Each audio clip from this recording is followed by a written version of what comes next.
Welcome you, sir, to this session. The floor is yours. I will, another thing, just one more thing to add. Everyone apart from Nana, sir, please mute your screen. And anyone who has to ask a question, you use the raise hand feature, and I will moderate the questions. Thank you, sir. Over to you. Good evening. I hope this extended lockdown people are safe. And though the government has eased the lockdown restrictions, but please stay more at home. If you need to go out, please go out. Otherwise, don't go out. It's not a safe world out there. Uh, I'm grateful to the Indian Civil Liberties Union to invite me to this forum. It's a slightly different subject because most of the webinars are on commercial disputes and the way the economy is shaping up or will shape up because of the lockdown. I chose this subject in consultation with Anas. I found it to be a bit of a necessary topic to discuss with the rise of crimes in the country, in worldwide too. Um, for example, the American current um, excess force by the police force, which is now being examined by the civil society there more than the government, also reveals a kind of a trend in the current, the last decade or so, of people taking, including the police, to arms and killing people wantonly. Now, having said that, I must say that if you look at the history of the death penalty, what is a capital punishment? It is used interchangeably, capital punishment and death penalty. Capital punishment actually comes from the word capitalis in Latin, which means head. The logic was that in the olden days, decapitation of the head was the usual mode of handing out death sentence. That from the Roman Empire to the Greeks to the Mughal dynasty in India to various other civilizations and kingdoms, this was one way of controlling what, according to the powers there, thought were the errant people or who had committed treason against the so-called kingdom or the king or the emperor and needed to be controlled, to hold out to the society that if you do this, you are going to meet your end. Now in India, the Mughal Empire had its own way of handing out sentences. The Hindu kingdoms also had their way of handing out death sentences to control as I said, an errant person or an errant group of persons. Then came the mutiny of 1857. The 1857 actually triggered off quite a lot of legislations in India. When the British actually took formal control of the entirety of the so-called Indian subcontinent, with a few exceptions of certain protected kingdoms which they allowed special privilege to remain outside the dominion. In doing so, the first major legislation which came about was the Indian Penal Code of 1860. And mind you, that code till date has had the least amount of amendments. So can you imagine, from 1860 to we are in 2020, just a few amendments to maybe 376 and a few other sections of the said penal code. That penal code still holds good today. What really changed was the Criminal Procedure Code. Initially, there was a Criminal Procedure Code in a truncated form in 1861. Then there came a, I think, Penal Code of 1877 and a final Penal Code of 1898, which actually set out the regulation of the criminal justice system in the country, the British Indian country. In that, section 367(5) was a very important section, which you'll find discussion in almost very many judgments till 1982, Bachan Singh. That really provided for a court trying an offence where a murder was committed for whatever reason. There, the usual sentence would be death. And if the court felt that death was not to be given, then special reasons would have to be ascribed in the judgment as to why that person would not meet the death sentence. Now this, after independence, the government found that this was actually aimed at controlling the Indian subjects who would commit offences against the British Empire. So in 1955, the 14th report of the Law Commission, they suggested a little deviation, and they said that let us do away with this section of giving special reasons for not granting a death penalty, and deleted that provision 367(5) from the statute books. Now, what was necessary to be done by a court trying criminal offences which would meet the sentence of death was that they had an open-ended discretion to either grant death or life. Now, this was tested again in 1972 for the first time in a judgment called Jagmohan, where the constitutional validity of section 302 of the Indian Penal Code was tested on the ground that it violated Article 19, 14, 19 and 21 of the Constitution. A constitution bench of the Supreme Court held that unlike the West in America, where by then a leading judgment called Furman versus State of Georgia had come about, where they had outlawed the death sentencing being violated of the 8th Amendment to the US Constitution. The Supreme Court came out with a unique way of saying that 8th Amendment is not available to us. What Article 21 did was except as authorized by law or prescribed by law. So they came around that 8th Amendment concept of due process to say that this 302 is not unconstitutional, it's justified, and upheld that provision. Right after the judgment came, the 1973 Amendment Act came to the CRPC. Now this Amendment Act did two very, very major things. One was that it actually now for the first time in section 354 subsection 2 state that the court holding a person guilty of committing a murder would have to state special reasons as to why a death is being granted. So it was a contra theory now. And in section 235(2) also provided for a special hearing to be granted before a sentence of death or a life is to be granted to such a convict or an accused. Now, while this was still in the statute book, the courts were grappling with this concept of, because the trend was to grant death penalty till 73. Most of the courts used to follow it blindly. There were hiatus at some points of time. In 1979, there was a judgment of a 3-judges bench called Rajendra versus State of UP, I think, in which Justice Krishna, speaking for the majority, held that retribution is no longer a concept which should be there in a civil society. We should talk of reformation. And before imposing a sentence under 235(2), the court should embark upon a journey of whether a person can be rehabilitated and reformed, and the mitigating circumstances leading to the commission of the offence, etc., was to be considered.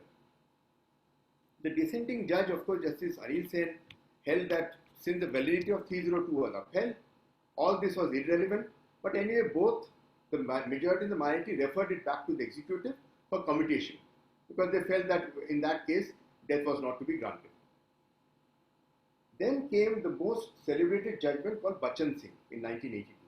Which actually the judgment is of 1980. It was reported in 82. The reason was, as you will find from the judgment, it was by 4:1. 4 judges in 1980 pronounced and upheld the judgment of the provision of 302, which was again subject matter of challenge, relying on the first judgment of Jagmohan, noticing Rajendra also, and held for the first time that there's a concept of a rarest of rare doctrine should be followed by the court giving the sentence of death. Justice Bhagwati, in his dissenting opinion, which came after 2 years of the pronouncement of upholding the judgment, which you will notice in the judgment itself, he actually outlaws 302 and he follows the Furman theory, though Furman was later on upset by another judgment of the Supreme Court of the United States in Gregg versus State of Georgia again in 1976, after which again death penalty in some of the states were introduced. But it is empirically, it was found that most of the northern states and the Central American states have abolished death penalty. The southern states, where the problem of the African Americans still persists, have retained the provision of death penalty. And Justice Bhagwati, in a detailed judgment which runs longer than the majority version of Justice Sarkaria, speaking for the court, holds that this 302 was a very unique way of actually punishing the poor and the downtrodden. He goes into details of the sentencing policy, and he says that though the majority judgment upholds it, he adds a rider to say that as and when a death penalty is handed over even by the Supreme Court is confirmed, or under the enlargement provision of the Supreme Court rules, there's an act called the Enlargement of Jurisdiction Act, imposes a sentence of death after an acquittal, it should automatically go to a full court in review without there being a formal application for review. This is a very telling statement of Justice Bhagwati. His opinion is that you should not let such a sentence which actually takes the life of a person imposed by the state and by statute to just be so-called, which is later on noticed by Justice Lokuri in a judgment, a just-centric sentence. The reason I will elaborate on this later on, because there are instances where something very peculiar had happened in the Supreme Court. Now, after this came a judgment called Machi Singh. Machi Singh again was in 83, end 83, where a three-judges bench actually tries to refine the Bachchan Singh concept of rarest of rare doctrine and comes up with these mitigating circumstances, etc., that the court should weigh all possibilities, and tries to read more into the Bachchan Singh doctrine of rarest of rare theory. So matters stood thus. Now, in the meantime, there was a very interesting development. There was a judgment called Mithu versus State of Punjab, I think, where section 303 of the Indian Penal Code, which mandated death sentence for a convict already serving a life or a death sentence in lodged in a jail without a fair trial, was struck down by the Punjab High Court and upheld by the Supreme Court. So 303, which mandated death without a fair trial, was really struck down. Now, in the meantime, the Indira Gandhi episode happened in 84. Those people were handed over death, Dhyan Singh and all, I think, if I get the names correct, they were executed as well. Then in the 90s came 2 or 3 important cases. One in which involved a man called Dhananjay Chatterjee and Devinder Pal Bhullar. I'll lay special emphasis on these 2 cases. Now, Devinder Pal Bhullar was, and Rajauna also, who was convicted for killing the Chief Minister of Punjab, Dhyan Singh. Bhullar was convicted under TADA. Bhullar was handed a death sentence. Now, when the matter came to the Supreme Court, in a very curious judgment, the majority Justice Basayat and Justice Agarwal, B.N. Agarwal, confirmed the death sentence. Justice M.B. Shah acquitted him. So everyone was up in arms. Everyone said that if even one judge of the Supreme Court feels he should be acquitted, it should be commuted to life. A review was filed. In the review, the opening sentence of Justice M.B. Shah in the review is, "I hope my opinion weighs in the mind of the majority judges." But the majority still upheld the death sentence. Bhullar has a different story to tell, which shall come later on. In the meantime, Dhananjay Chatterjee came to Supreme Court in 2000. The death sentence was confirmed, he having murdered a minor child after raping her in Calcutta. Then that sentence was kept pending, his death sentence execution, for at least 14 years. Then when he was about to be executed, a lot of applications came about from human rights organizations also. But anyway, Supreme Court upheld, and I think he was hanged in 2007 or 2008, subject to correction on the dates. Now, Bhullar's case was hanging fire with the executive. His mercy petition was pending. Then came a very significant case in which Mr. Sanjay Hegde and I were doing it together. Mr. Hegde had involved me in that case, which is a celebrated case called Swami Shraddhanand. A special emphasis on that because this is an indication of how Supreme Court is veering away from this concept of being a trigger-happy court of, confirming death sentence left, right and center. Shraddhanand was a very peculiar case. Here was a guru who ostensibly married his disciple after getting a divorce from her first husband. and she disappeared in a very curious circumstance in Bangalore. Her body was discovered in the rose garden of the house where that sadhu was, or the sant was living. And then a trial ensued. I was appearing for the de facto complainant, and it came to the Supreme Court. Death sentence was confirmed by the High Court. The Supreme Court, by a split decision of Justice S.B. Sinha and Justice Kardju, Justice Sinha said no. He went into the entire UN resolution of 2007, where he found that at least 140 countries had done away with the death penalty, and said that he should be commuted to life. Justice Kardju said death. The matter travelled to a 3-judges bench, and it was actually constituted because this matter could not be kept pending according to the Supreme Court, and it was mentioned and it was brought up for hearing. So Shraddhanand in 2008, volume 13 Supreme Court cases, comes up with this concept of a life is life, and goes into various aspects of the sentencing policy as was prevalent in India. Some of the paragraphs in Shraddhanand is very important, which is noted in later judgments, where Justice Aftawala, speaking for the court, culls out this concept that you cannot have this concept of wantonly granting death sentences. Age, mitigating factors, etc. should be considered. He also took into consideration the fact that that gentleman was about 66 years old then, and that the High Court, after examining him personally at the High Court level, had confirmed death. Nevertheless, followed Justice Sinha's concept of granting a little bit of pardon to such convicts. The larger scheme was, which was working in the court's mind was, and mind you, Justice B.A. Nagar was also part of the bench, who had earlier confirmed Justice Devendra Pal Bhullar's death sentence. He came to this conclusion because he felt that reformation is a big concept where criminal offence of such like is concerned.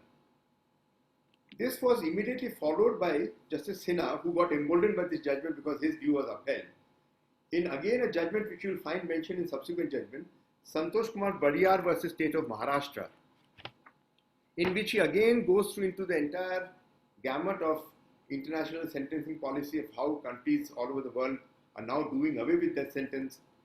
And he also notes that India in 2007 rejected the UN resolution to do away with death penalty, which India again repeats in 2012, that no, death penalty has to be there for reasons which are internal to us. And Bariyar actually becomes a focal point in later judgments. Now, after which, and there also he said that life would mean life, not 21 years, no commutation by remission by the state government. Whether that view is right or wrong will be tested later on. But the fact is the court stepped into to say that that 20 years period is not 20 years. Life would mean life. In certain cases, if you are trading for death and life, the court is at liberty to grant life is life. Justice Sirpurkar in 2 other judgments, one is Prem Narayan Tiwari and all, came up with this concept of sentencing people to 35 years in one case and 25 years in one case. The reason was not to be found in so much detail in those judgments, but he did that while commuting it to life.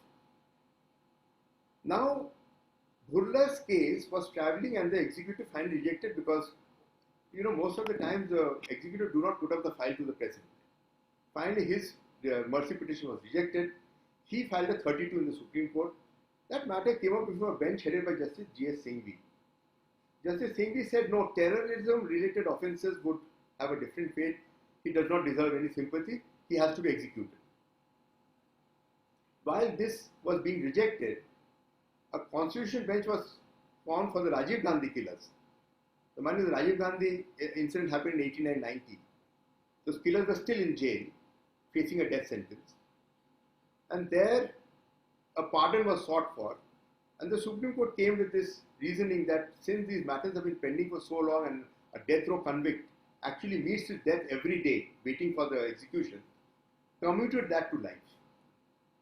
So the moment that was done, the curative petition of Devendra Pal Bhullar, which was pending in the Supreme Court, came up with the same bench, and the same bench then commuted it. All this happened in 2013-2014. And the Supreme Court rules got amended in 2013. The rules now mandated that a death sentence should be heard by a minimum of 3 judges. Justice Bhagwati has said full court in a review. But here they said 3 judges. So far, so good. A judgment titled Mohammad Arif came before the Supreme Court, where Justice Nariman, speaking for the bench in a 3 judges bench, held, or a constitutional bench, if I'm not wrong, held that a review also should be in open court, not by circulation, and should be heard by not less than 3 judges.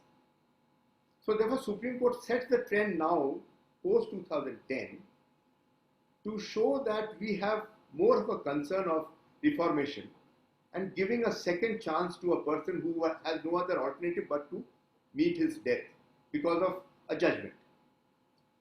Now 2014 saw 2 other very important judgments. One was this famous judgment of Sangeet versus State of Haryana, if I'm not mistaken. That judgment was authored by Justice Lokur, and that was followed by Santosh. Sangeet is 2013 volume 2 Supreme Court cases 452, and the next is Shankar Kishan Rao Khade 2013 5 SCC 546. That again, Justice Radhakrishnan's composition was same as in Sangeet. And Sangeet actually now charts out the entire historical background of capital sentencing in India and concludes that it actually is a very just-centric, this word, keep it in mind, is a very just-centric sentencing policy because there are no safeguards, there are no standardization, and the discretion is so what is called arbitrary that if a judge is, let us say, soft-hearted, he or she will never grant a death sentence. If a judge feels very strongly about the offence committed, would immediately hand out a death sentence. So he said this needs a legislative look into again. And he also notes the international conventions and notes 2007-2012 UN resolution when India rejected, to say that the time has come to redo this whole concept of death sentencing policy in India. Now that was fine-tuned in the Santosh Khade judgment. I'll read a little bit from the judgment, it's quite interesting. Shankar Kishan Rao Khade. Here the Machi Singh and Bachchan Singh policy is fine-tuned. So what they say now is the aggravating circumstances and the mitigating circumstances test laid down in Bachchan Singh and Machi Singh was now renamed to be crime test and the criminal test. So Khade does this, they examine the aggravating circumstances, they examine the mitigating, what is mitigating circumstances? You know, the criminal, as to why he committed it, what was the reason? There are so many reasons as to why a crime is committed, including a crime of murder or mass murder. And the bench then holds that 235(2) is a mandatory provision which should be followed, and the court, sentencing court, should apply its mind independently to look into as to why the justification of a death sentence is found in that judgment. So a judgment is delivered holding a person guilty of committing an offence under 302, and then an argument under 235(2) is to be laid for on a different date to hold that a person is indeed liable to be given the ultimate sentence of death. Now, Khade and Sangeet and Bariyar became the focal point of a 2015 Law Commission, 262nd Law Commission report. And the Law Commission actually comes to a conclusion noting all these judgments, that in India it's time we do away with the death sentencing policy or from the statute books and maybe retain it only for terror-related offences. Now, as a matter of fact, we have about 11 sections in the IPC which mandate death penalty. 11 sections, correct? 302 is only which says death, but there are section 120, 120A, 121, 132, etc., etc. Now, POSCO has also introduced death penalty for any aggravated offence against a minor below 10 years of age. Then we have other acts. There are 26 in number, which mandate for some offences the penalty of death. There's a very interesting act, the Delhi Metro Act, Maintenance and Ordnance some Act, which has for sabotage the penalty of death, which can be awarded under section 31, if I'm not mistaken, section 74(2). So we have all these acts. There are certain states acts. There are three other acts which are pending. One in Bengal, one in Andhra Pradesh after the murder of that lady, the doctor, where those four police, the four convicts were taken to the site and shot by whatever mysterious reasons. They have introduced a bill to mandate death penalty. There's the anti-lynching bill in Bengal which is pending approval of the governor, which again mandated equivalent punishment under 302. There's one of organized crime in Haryana, which is almost on the lines of Makoka in Maharashtra Criminal Organized Act, which say that death can be granted. So as other countries are doing away with death sentence, India, for its own peculiar reasons, we have so many tugs and pulls from different parts of society, and crimes of different nature is being committed here, including crimes against scheduled caste and scheduled tribe people, then under the Army Act, etc., etc. So there's a big tussle as to whether death sentence should be done away with, or there should be a softening of the sentencing policy. So what the Supreme Court has done is, Supreme Court has adopted a soft policy approach. In 2017 to 19, number of cases were listed where death penalty was granted. In many, commutations have happened. In many cases, the court has, in a few cases, they have confirmed in fact, there's a project called Project 39A initiated by Dr. Anup Surendranath in the National University Delhi, National Law School Delhi. It does a lot of good work, and they collect a lot of, they've examined so many families of convicts, including the convicts who are waiting for the death penalty. And they are strong votaries of the fact that, of this concept that please do away with the death penalty. Now the government is not listening because obviously the government has its own ways of controlling, trying to control people, to put the scare into them to say that if you do this, you'll meet the ultimate. Now, according to me, if a person is committing in the spur of the moment or motivatedly or for some reason, the person will commit the crime. Now, whether he can be reformed, he can be set back in society, or whether he should rot in jail for the rest of his life in some judgments as they have done, is again a concept which is an introduction by courts in India. So this is not to be found in the statute books, because Bachchan Singh set the trend to say that please be careful before sentencing. So you have to consider so many factors, mitigating, aggravating circumstances, the criminal, the nature of the crime, as to why it happened. So all these concepts have to be regulated. Now Project 39A also, as a matter of fact, found that in Maharashtra and Madhya Pradesh, there is wanton disregard of section 235(2) of hearing of the accused before the ultimate sentence of death is granted out. And in most of the cases, what happens when it comes to Supreme Court, the Supreme Court will obviously examine it independently and either set aside the death sentence, commit it, or maybe in given cases acquit. Now, acquittal is again a matter of appreciation of evidence, which Supreme Court normally in death penalty matter does meticulously.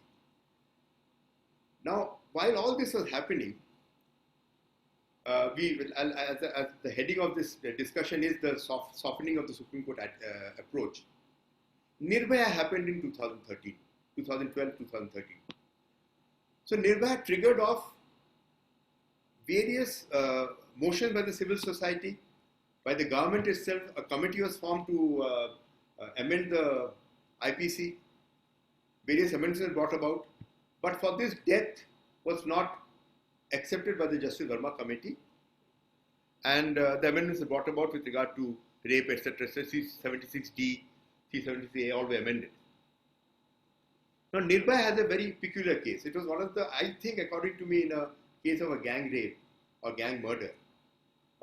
It actually took 7 years for the ultimate execution to happen. A lot of media pressure and civil society pressure also prevailed upon the courts, but it was a very heinous crime. The tragedy of it was that the accused, who was accused of actually committing the most brutal action against that poor girl, was a juvenile. Now, under the Juvenile Justice Act, he served a maximum of, I think, 3 years, and now he's back in civil society. But that is also a matter of debate, whether in rape-related offences, the Juvenile Justice Act can be used, rape and murder. That's another topic of discussion. But the Nirbhaya finally came to a head to the Supreme Court, and the Supreme Court confirmed the death sentence. Now, there's a lot of talk of as to how the four were to be executed. Now, the lawyer, of course, obviously a lawyer will advise his client to do whatever is best. After all, the lawyer was also trying to save the lives of his clients. Now, you can't find a fault with him. He was doing his job because in 1898, Allahabad High Court had held no person in a criminal trial can go undefended. It is upon the state to provide a lawyer for a criminal if he or she is undefended. He cannot afford a lawyer or something. And that is the concept which is held out by courts all over the country. That is why when there's a accused who actually doesn't have representation, the court appoints an amicus. And you will find that in very many judgments where the convict is actually a very poor person. Now, what the advocate did was, he kept on filing review petitions one after another. So he was killing time. Now, though there is a 30-day time period for review petition in Supreme Court, but where death is concerned, the Supreme Court is a bit lax. They don't look at those review, the delay. They normally condone the delay and hear the matter on merits because after all, they are going to hear a death penalty being confirmed. So each review came separately at different dates, and the court kept on repeating and upholding the death. Then came the series of curative petitions. So there was a lot of, anger in the society that the lawyer and the accused is trying to take advantage of the law, and there's a lacuna in the law. There's no time limit prescribed, etc., etc., which led the central government to also file a petition in the Supreme Court to say that please give some guidelines with regard even to the executive action to fix some timeline with regard to mercy petitions, etc., etc., because everything was getting into a loop, and the Nirbhaya was a perfect example.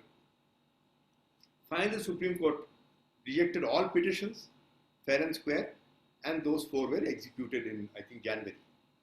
Now, from 2000 to 2020, we have had just 8 executions.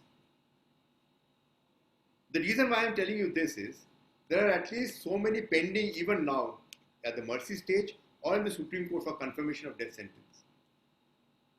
But going by the trend and what happened in the last, there's a study by the, the Project 39A, which actually charts out how many have been confirmed in this last 2-3 years.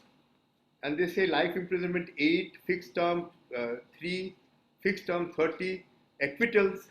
So the Supreme Court is also now, as I say, softening its approach towards really holding on the death sentence. Now, Nirbhaya was a case in study because it was actually normally a crime is a crime against the state. That is how it is to be looked at.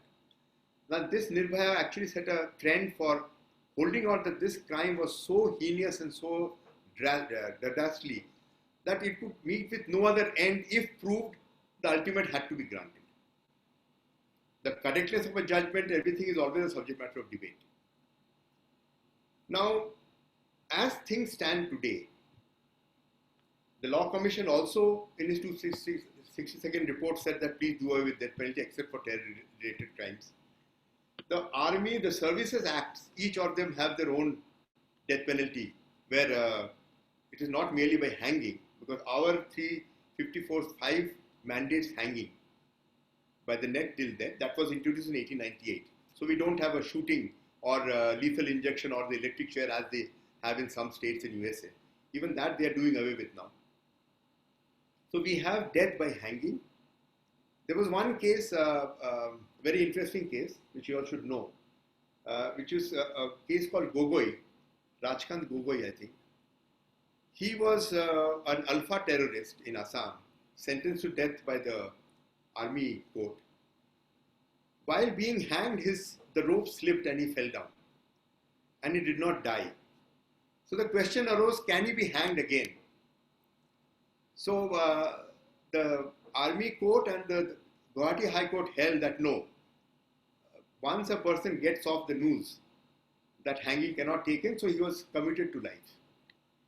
Now this was always playing in the mind of courts that what happens if that fails. So that was an answer.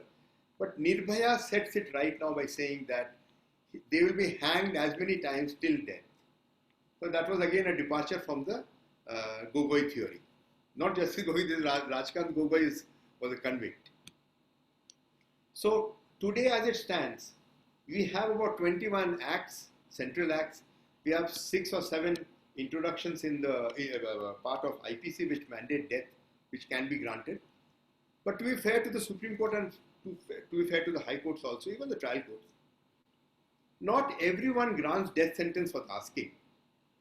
But the reason as to why more trial courts grant, which finally ease out in the Supreme Court level, is the trial court is actually confronting the witness uphand. So the trial court looks at the demeanor, looks at how the witness is conducting himself in court, whether there is a chance of retribution, or whether he should be actually hanged or whether he can be reformed, and whether this sentence will act as retribution to society. So as to why the trial courts grant more death sentences is because there's a lot of pressure locally also to hear and dispose of those matters and confirm death sentence, because the local populace feel very strongly about such incidents. But as it moves up the ladder to the High Court for confirmation, then to the Supreme Court, the trend changes with passage of time, because most of these cases are kept pending for a very, very long time. The High Courts also adopt a slightly softer approach, and by the time it comes to the Supreme Court feels, why they have been inside for much too long. If they have a chance, if not being acquitted, if they have the chance of, getting off with a life sentence, so they say life. There are instances where, in the Devinder Pal Bhullar case was a standalone case which Justice Bhagwati has actually noted that even if there's a chance of a person getting free of the hangman's noose, a court should always look at that option. So while striking on 302, his judgment actually speaks very loudly of the reformation of a criminal, which was followed largely in Bachchan and Machi. Bachchan largely because they also talk of the raiders of rare doctrine, followed in Machi, and then Sangeet and Khade and Shraddhanand, which actually dilutes this concept of a court really, for the asking granting a death sentence. Now, what do you do in a country as complex as in India? Now, in the Western world, like I said, there are 140 countries that abolished death sentence. Now, if you'll remember that Abu Salem extradition case, Abu Salem has run away to Portugal. Now, Portugal has done away with death sentence for a long, maybe in the 60s or 70s. So when India has an extradition treaty with Portugal, India wanted Abu Salem to come back to India. Portugal government said, no, we'll not, because you will punish him for death. So the Indian government had to give an undertaking to the Portuguese government that very well he will not be granted death, but he will be tried for the offences committed in India, which was the Bombay Brass case, I think. And he was brought back. Now, the other question is, what happens to such a person if he comes here? And with this, does it mean a carte blanche? If he commits more murders, would it mean that he is absolved of all liability because India has granted some assurance to Portugal? So these are questions which may be answered in future. Then the Geneva Convention 1960 would be attracted, etc. They are all larger questions. But the concept, the reason as to why this discussion is being held today is, since most of you are students and lawyers, you see, as lawyers we have a right to defend the worst criminal. If the criminal comes to you, you may or may not take up a case. But if you take up a case, you have to put your best foot forward. Otherwise, you will not do justice to the cause. Now, if you take your best foot forward, now for the prosecution, you will obviously argue for the maximum sentence in given cases. To be fair to the prosecution, not in every case do they actually ask for death. Only in very, very heinous crimes, the prosecution actually really presses for death. In most cases, the counsel argues on instructions, obviously, that a life would suffice. Likewise, the de facto complainants, lawyers who have now a right of hearing also, there are times when they actually go overboard to say that please, please hang, please hang. But the court actually has to shut itself out from all these considerations and apply its mind without too much of emotion, lack of emotion, to say that no. It's a given that I'll give a death sentence. Now argue.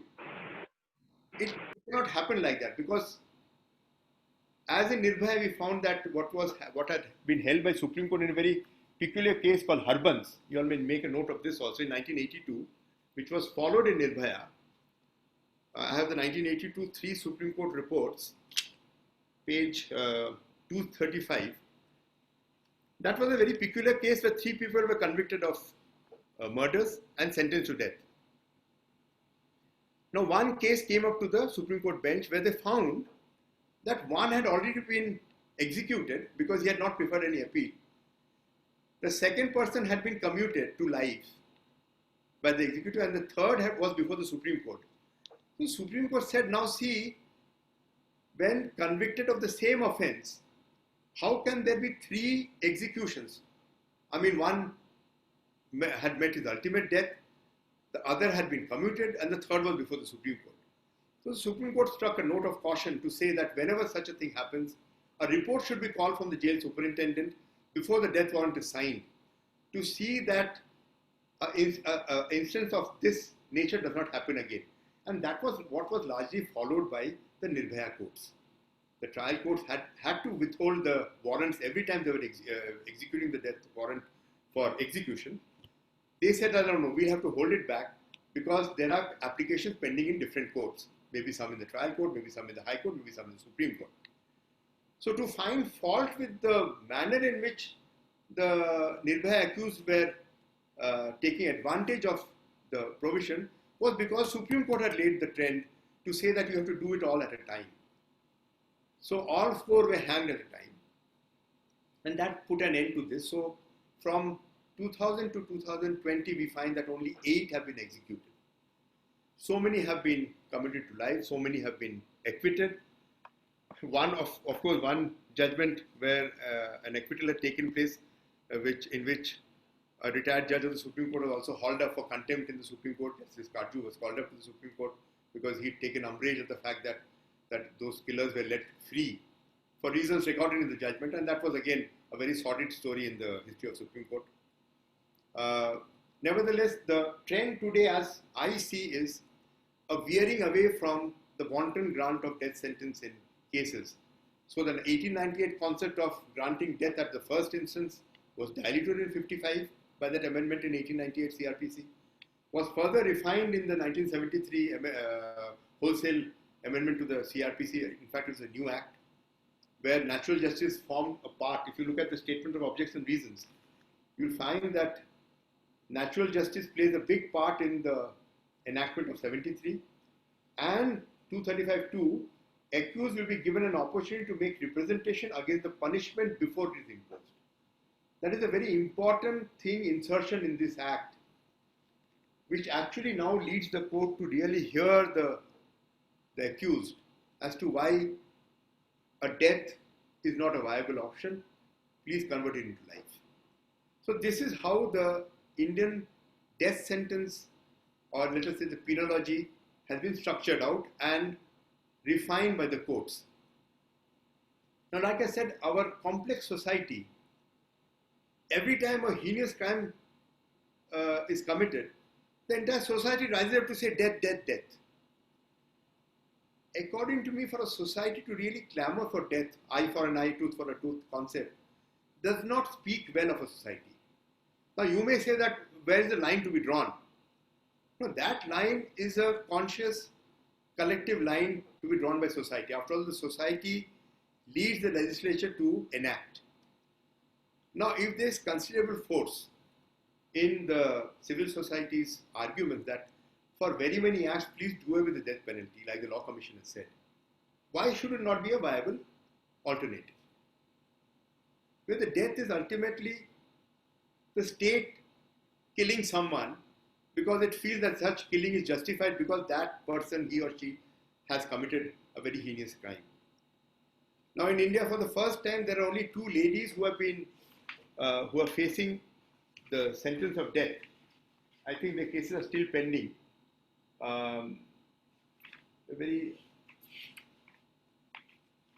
Just a minute, I'll just give the names if it's important. You all can track it down.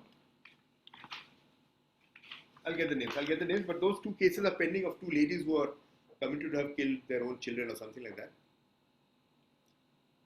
Normally in India, a woman is not uh, handed over the death sentence because we have our societal pressures on the court too. So how do we reconcile this concept of all these Bachchan Singh theory, this theory, that theory? Where does that lead us to? The answer is for courts actually to really do away softly with the imposition of death penalty by not granting that kind of sentence, and to really embark upon that Sangeet and Khare theory to see whether that person can be reformed. Even within the jail, he can be reformed, he or she can be reformed. Because they are made to do all kinds of work in the jail, which makes them earn money also. So even if they are not let out from the jail, they can do productive work and be good for the society. Now recently that famous, I think, the Jessica Lal murder accused has now been let off because he's already served, I think, 21, 22 or 24 years, I don't know. Even that is a subject matter of discussion as to why he should have been let off after committing such a heinous crime because he's son of some politician. But that's not the point. The point is the court has granted that, allowed that commutation to happen because they feel that he served his sentence, a life which is at least 20 years, he's done more. So the old concept of 14 years of Karavas is actually gone now. So they have let him out. This is again a subject matter of debate. The most unfortunate bit is we have more debates on TV than in courts. So the TV panelists decide whether death sentence should be granted or not to be granted. They decide whether someone should be let free or not let free.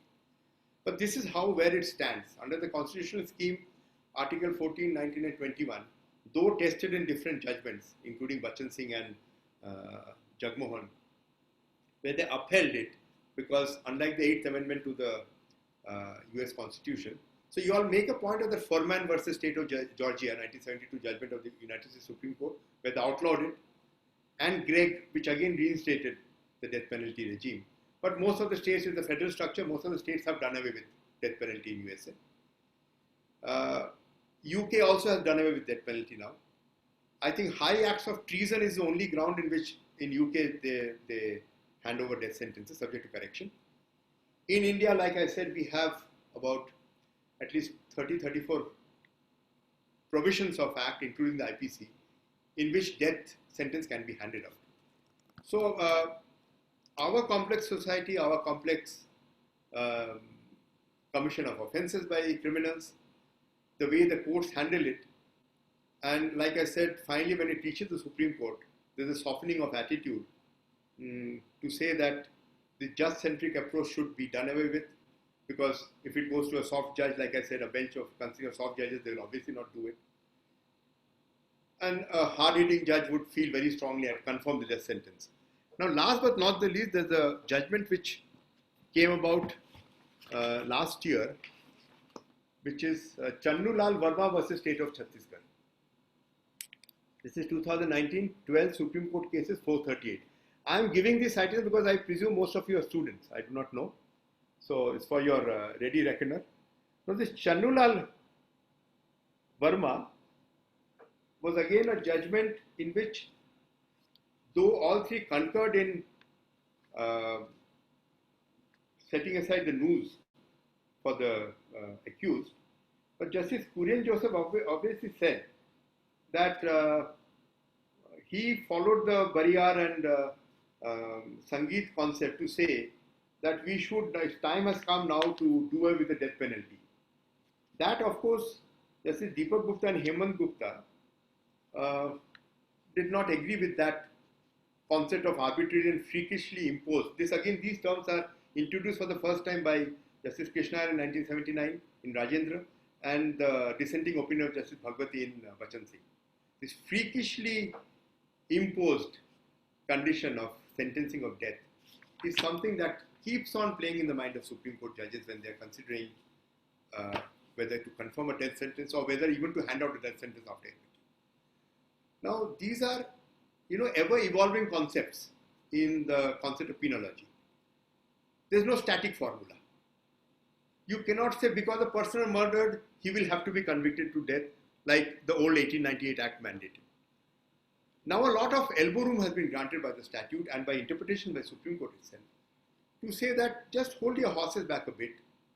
sit back, take the armchair concept, think hard on whether this ultimate punishment should be granted to an accused who has been convicted and held to be an accused for various offences where death penalty has to be imposed.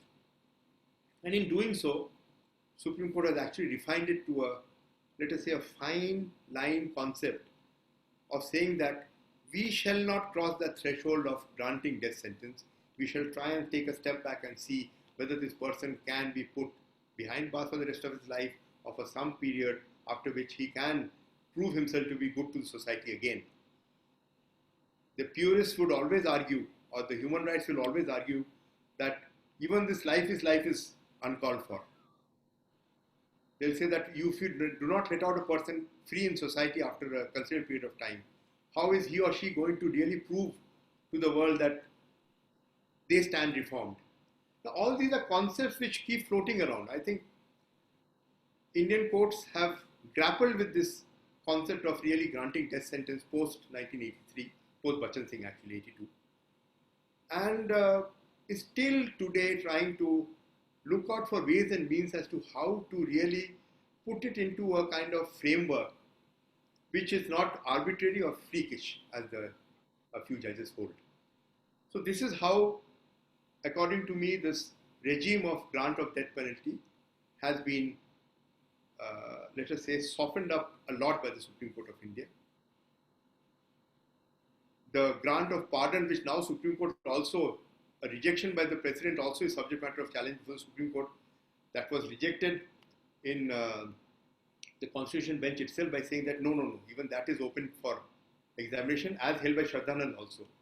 That it is to be rejected to say that the executive action cannot be challenged. Every action can be challenged in a court of law if it is arbitrary or if it is without consideration, due consideration of the processes involved.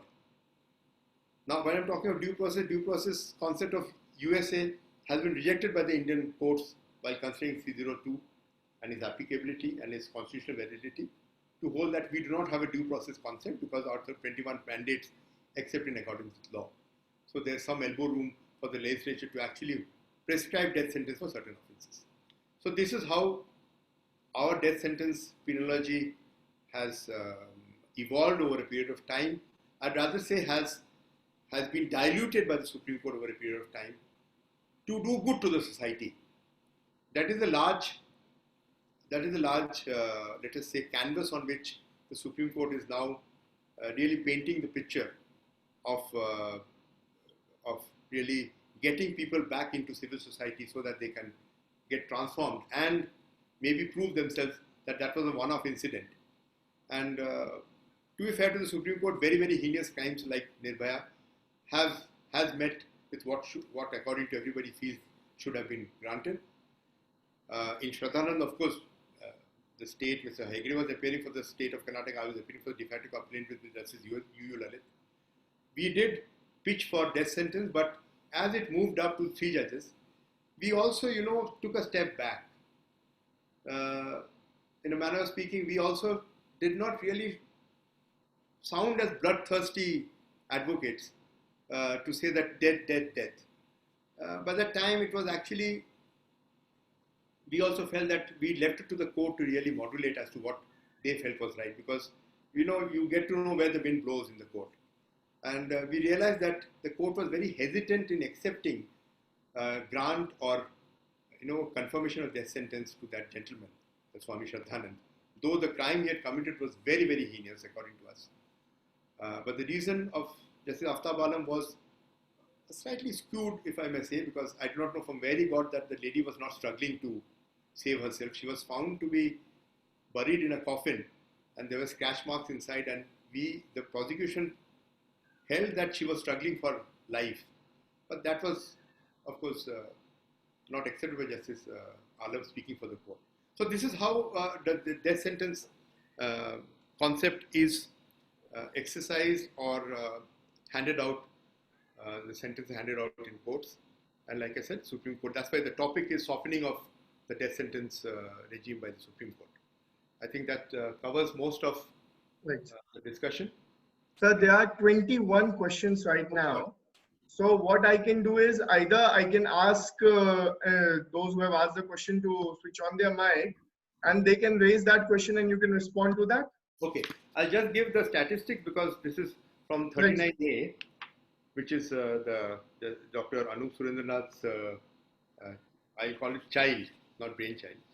The executions from 2000 have been Dhananjay Chatterjee, Ajmal Kasab, if you remember, that famous Bombay mass murderer, Afzal Guru, Yaqub Memon, the Bombay blast. Afzal Guru raised a lot of heat and dust in the Supreme Court. We had a midnight hearing also. That, that actually led Dr. Surendranath to resign from his post as Assistant Registrar Research from the Supreme Court. He put up a dissent note and he resigned in protest to say that he should not have been granted for whatever reason. And then these four, Akshay Thakur, Mukesh Singh, Pawan Gupta and Vinay Sharma.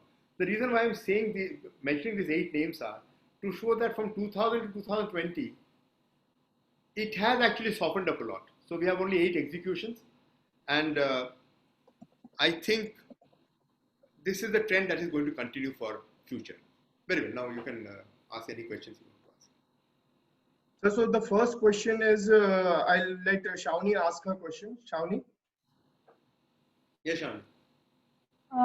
Sir, I wanted to ask this question. Like, sir, since from the first time actually, since the time the death sentence has been awarded in India, there has been a trend that most of the death sentences has been awarded to people or basically accused who are from marginalized background. So, sir, what happened in the recent Nirbhaya judgment? After what happened, many people applauded the Supreme Court for this judgment. But then there was a debate or there was a contention where most people said that basically there is no death sentence for the rich in India. What do you think about that? I mean, do you think? I mean, sir, No, I'll tell what you. is your opinion on that? That's a very pertinent question. You read Bachan Singh's dissent judgment of Justice Bhagwati. He goes on this concept that in India, empirically, it has been found that only the poor and the marginalized get the death sentence. The rich and the powerful get away. That is a very telling statement by Justice Bhagwati. Therefore, he holds 302 to be valid over 14, 19, and 21. And he strikes it down.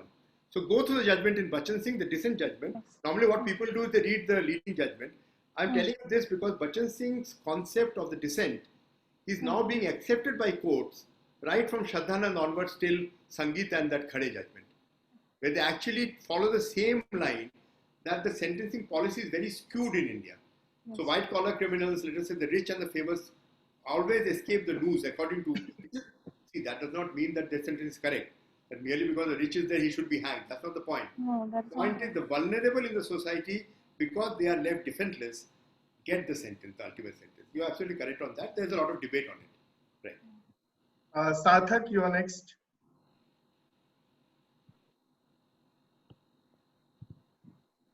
Sarthak, are you here?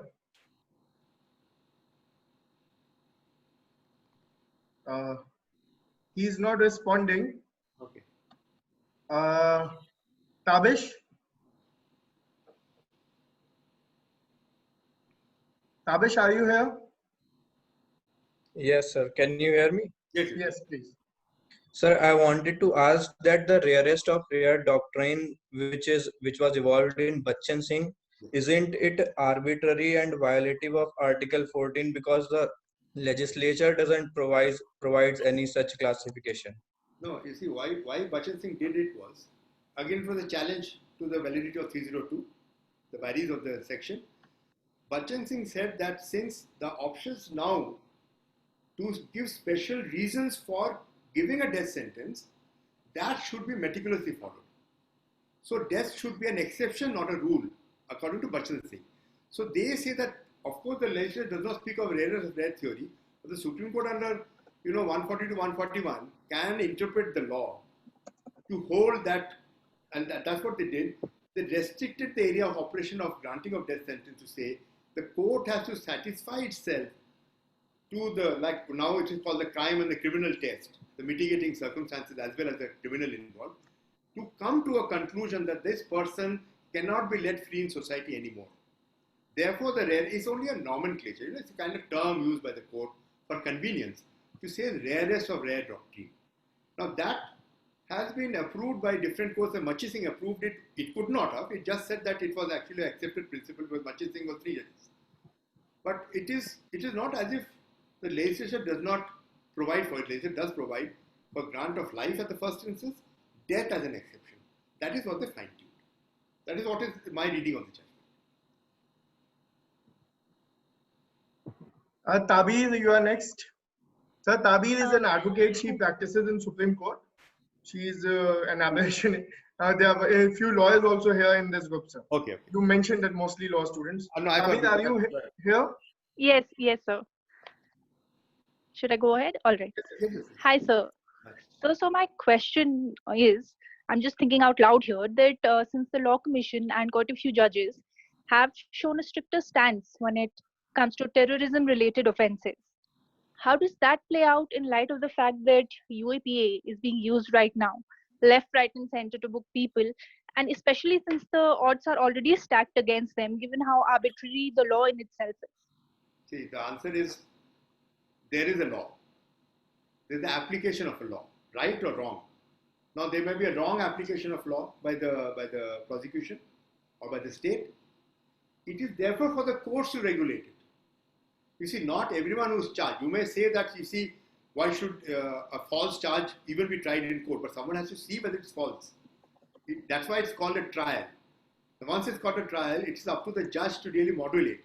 A judge may acquit merely because somebody is charged under UAPA, which now again has been amended for an individual offence also.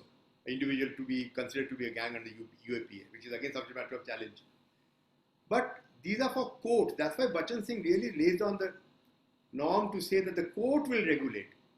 And a court which finds that there is no case will acquit, or if it finds that yes, they are accused of offences and it's proved, then they will grant life if they don't feel that death should be granted.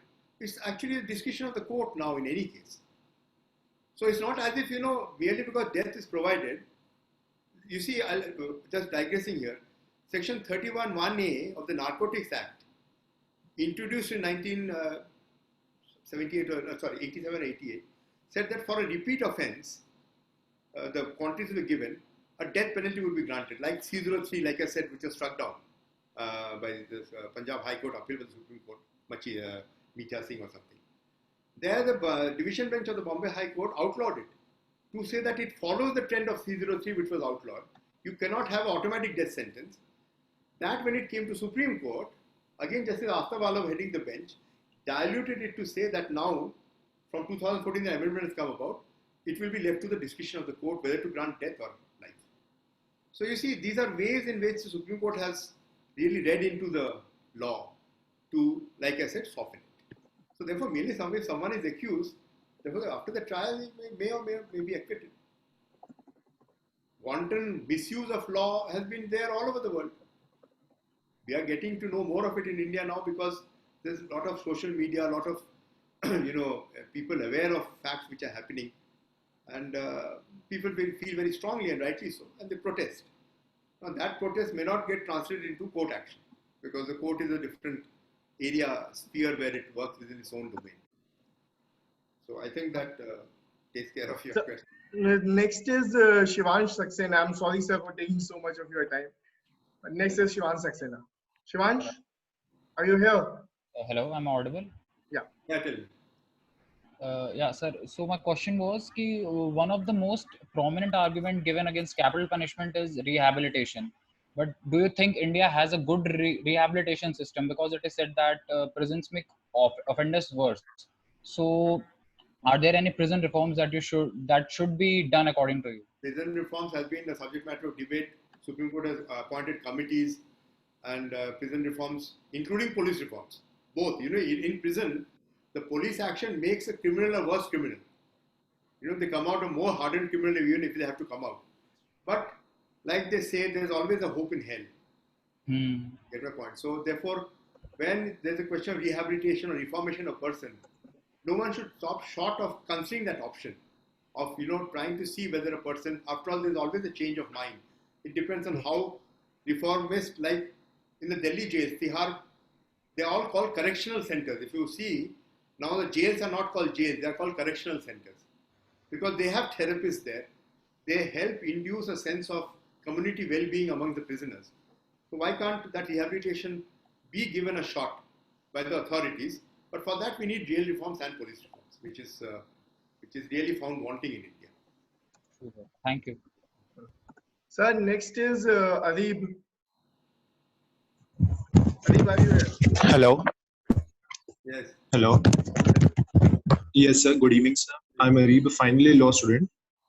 So my question is, we often listen about the death penalty aspect in India, and it is only related to terrorism or mainly rape cases. So there was a case, Upar gas tragedy, which happened in Delhi. Which one? Sorry, I didn't get you. Upar gas tragedy. Yes, Upar. Yes, sir. In that case, the Ansals were accused of all the scenario that happened. So my question is whether corporate responsibility and environmental damage should also be seen in this aspect of death penalty. That will require an amendment to the acts. There's more of a tortious claim. Though a criminal act, a civil tort and a criminal tort. So that was largely taken to be a criminal tort apart from the civil side of it. But since the act did not, you see, for that charges have to be laid in a court to say that they had deliberately done it. After all, it was an accident for negligence.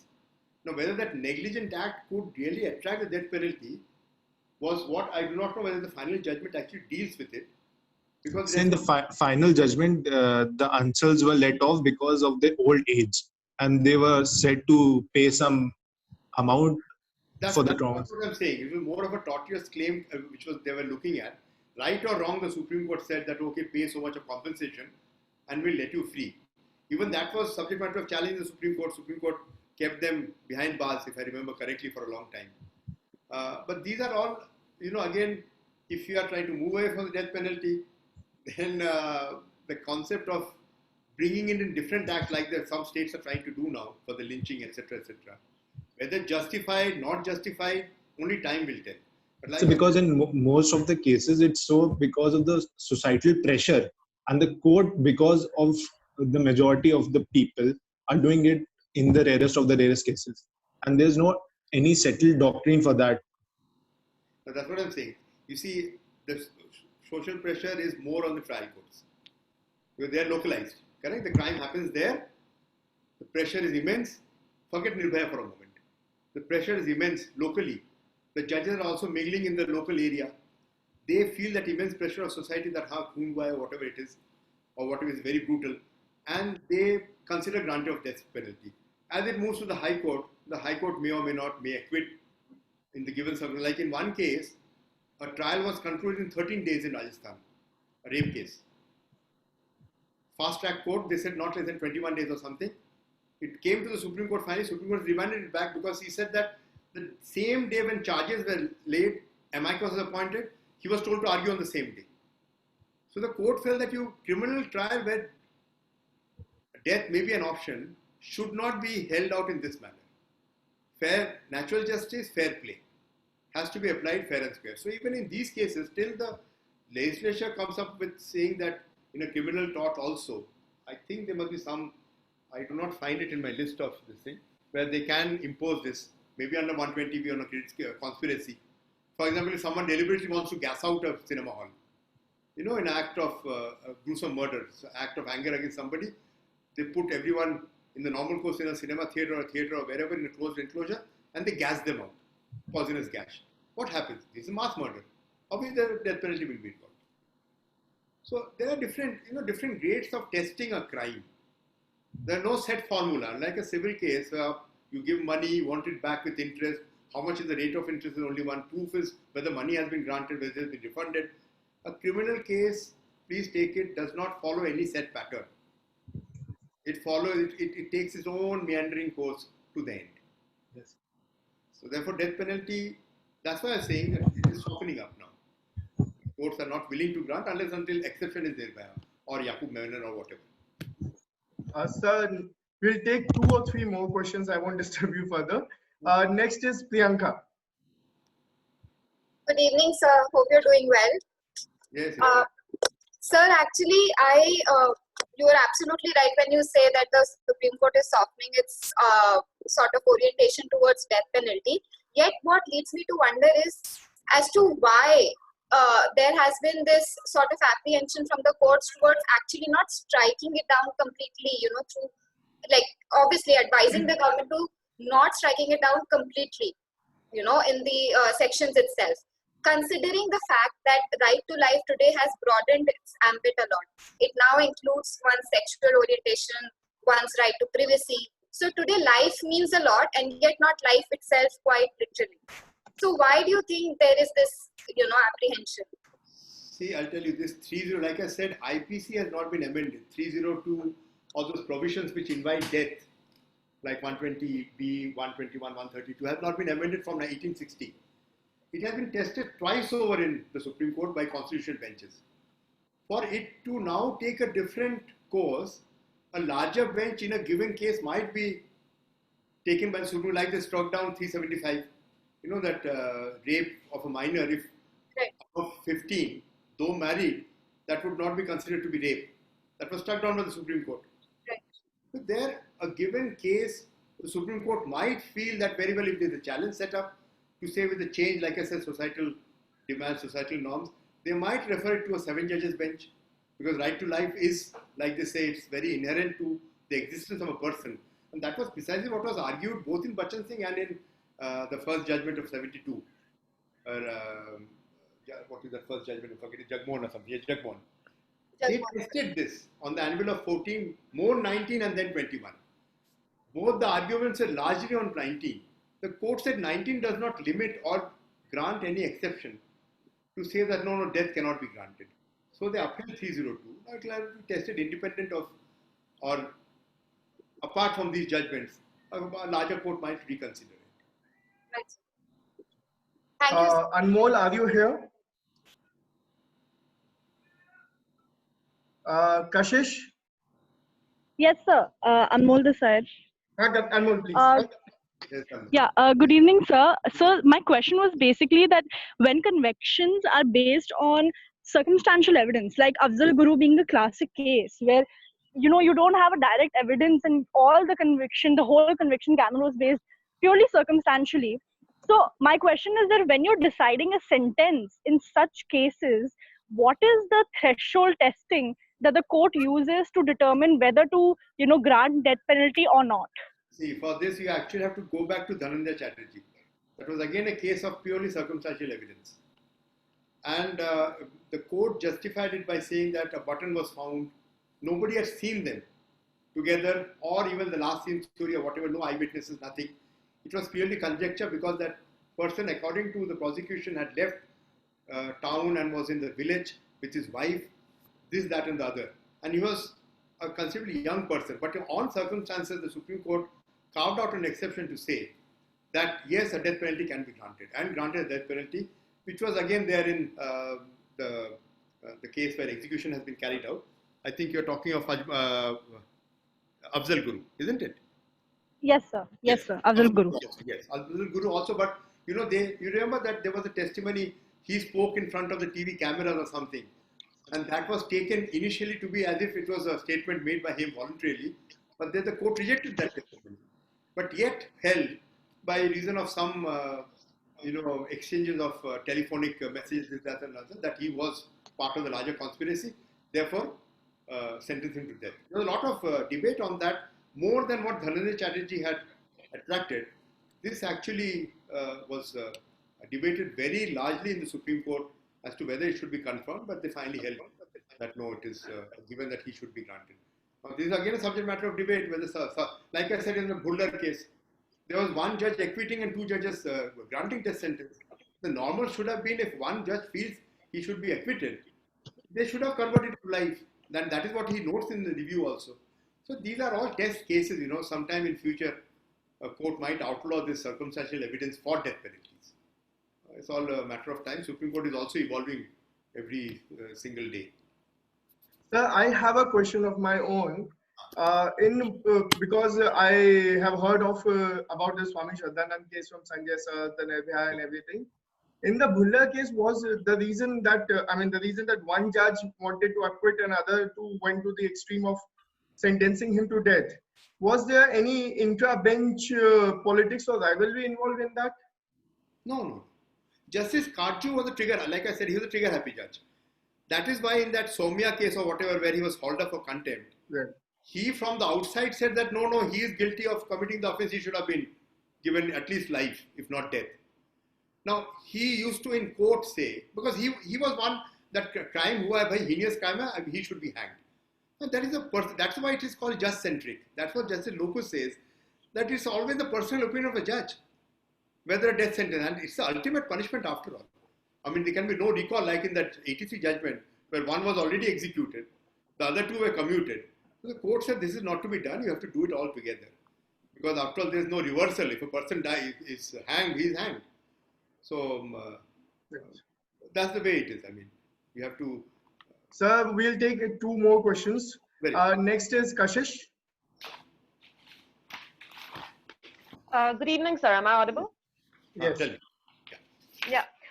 So, sir, my question is that it has been uncovered time and time again that there are so many extraneous factors that influence the way a judge decides a case.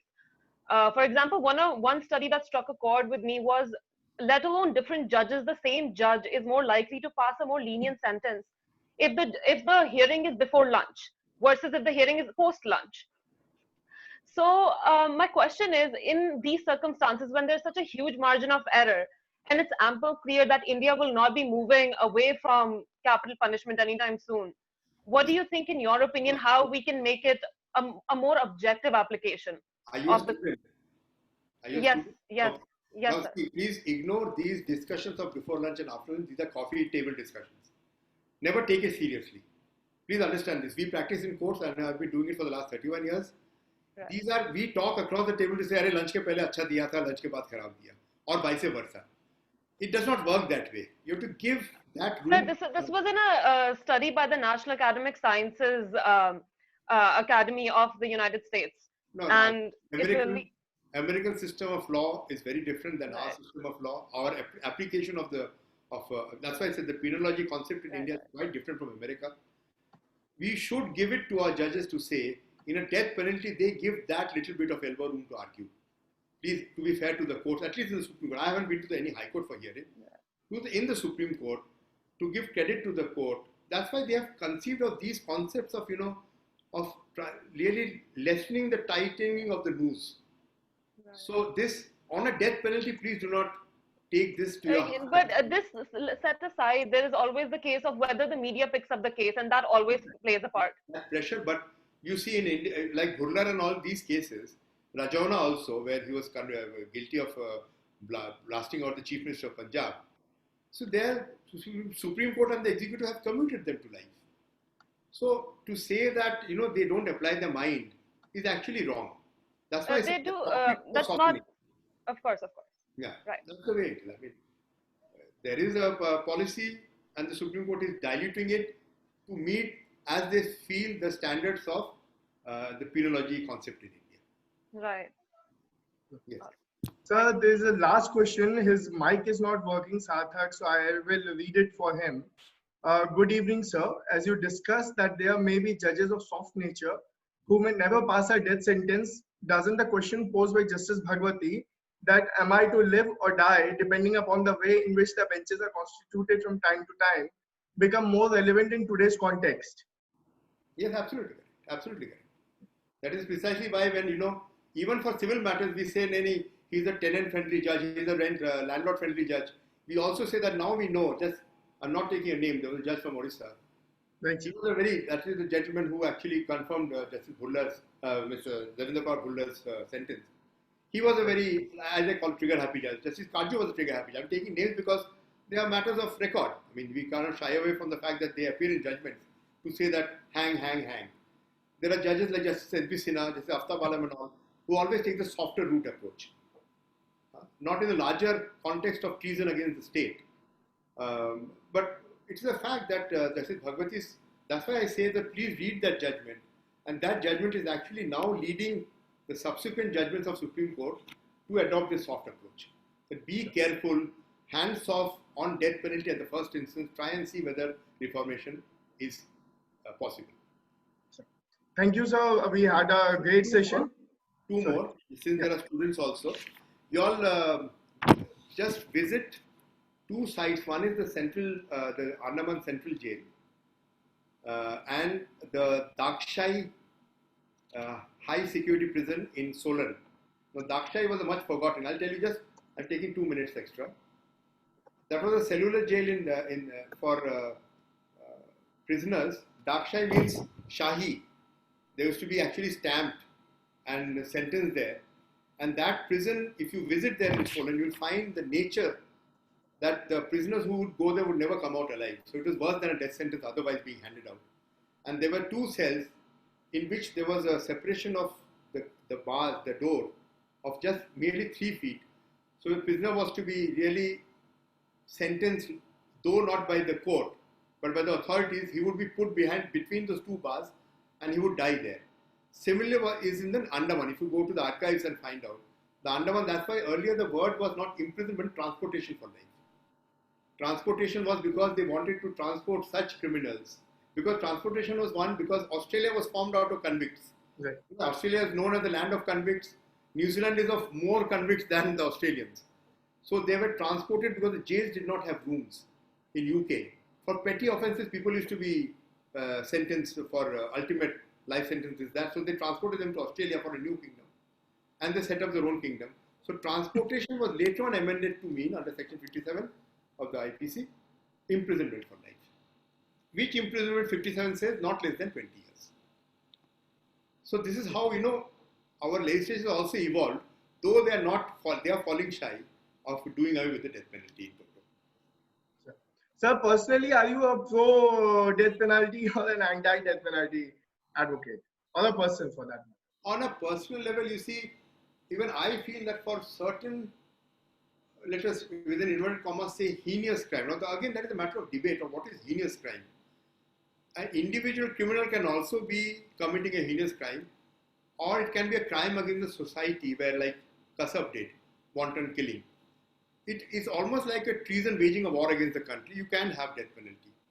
Like in the army, where they have either by shooting or by hanging. Army still has the firing squad concept, which we do not have. We have only death by hanging because the 1898 Act said so. And beheading was only for the elite later on in France and UK. That's why the guillotine was only for the elite. Yes. But leaving that apart, I feel that they should dilute this concept of death penalty because of the kind of application of the law by judges concerned. That is what is making it more disconcerting. It is actually we wait for the judge. But there are times when a matter is part of his health and his court se nikal jana chahiye, maybe it will come up before a softer judge. So this is the way it actually works. I mean, the system, that little girl was not wrong in saying morning and afternoon, but that is too abject a proposition to stamp a court with such arbitrary discretion on their face.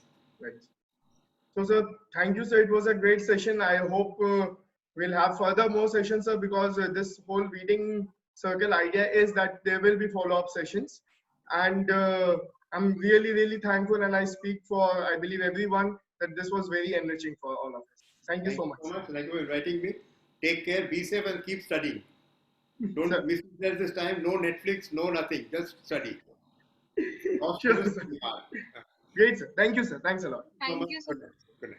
Thank you so much, sir. Yeah, good night. Thank you.